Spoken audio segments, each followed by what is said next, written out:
The set of episodes between Day of the Dumpster and Green with Evil pretty much exists as a way to properly allow the audience to get to know each of the Rangers individually as characters. From a story perspective, the first 4 episodes of the season are the most important since they introduce a lot of elements that will be used later on in the show. For example, in the second episode, Billy invents wrist communicators so that the team can keep in contact with one another as well as Zordon and Alpha. However, while testing them, he accidentally hacks into the command center's teleportation systems, and now the Rangers can teleport there in case of an emergency. I think Billy creating these devices goes a long way in explaining why he was chosen to be a ranger. Zordon described him in the first episode as being patient and wise, meaning that his intelligence is a valuable asset to the team. Much like how Peter Parker designing his web shooters shows that he is more than just a teenager with superpowers. And later, Billy does grow into a full-fledged superhero. The third episode introduces the power weapons to the Rangers' arsenal. Why Zordon waited 3 episodes to give the Rangers these, I'll never know, but whatever, new toys! Zack gets the power axe, Kimberly the power bow, Trini the power daggers, Billy the power lance, and Jason the power sword. And all the weapons can be put together to form the power blaster.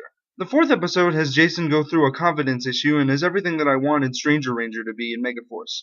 Jason is separated from the others and forced to fight against the King Sphinx monster and Goldar alone. Long story short, the other Rangers find him and use power crystals that give the Rangers more power to reunite with Jason, and together the team saves the day. One thing that the first 4 episodes have in common is the theme of teamwork. However, I think the theme of working together is done better in Megaforce than it is here. Remember, I commended Megaforce for being a team of Rangers who weren't already friends with one another, so it would make sense that they would have to learn how to work together as a team. But the Mighty Morphin team were already friends before they became Rangers, so they would already know that being there for each other is important. Flat out stating that in each of these episodes makes it seem like the show is trying to force the message down our throats. After these episodes, the show pretty much goes to standard filler territory, with character-focused episodes spread out. Many other filler episodes tend to focus on the team helping out a civilian who has been put in danger by Rita. Billy even invents a flying car, but it's not really used that often and is only here because it was in the Sentai.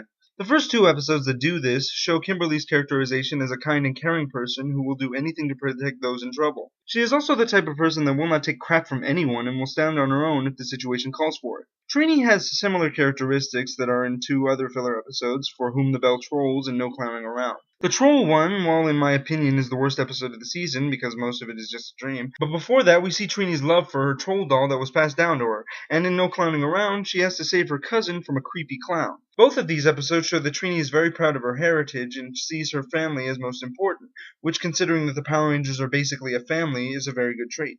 Zack is a fun-loving individual and also a very good friend. It is shown from the beginning that he is loyal and the life of the party. But in the episode Happy Birthday Zack, he becomes depressed when the others pretend to forget his birthday. He even engages a monster by himself when Rita attacks him. It could be said that he values friends above all else and will sacrifice anything to keep them safe, which explains why Zordon chose him. Lastly, there's Jason, and while he does not undergo a significant character change, he does gradually grow into the leadership role. As I said in Day of the Dumpster, Jason had shades of being a good leader, but it's possible that he took the role of Power Ranger so he could become a superhero. However, the fight with the Sphinx showed him that he would have to rely on the others and be a strong leader to the team if he wanted to protect the Earth. Every one of the Rangers brings their own characteristics to the team in order to fight Rita and her monsters, but little do they know that their biggest challenge is yet to come.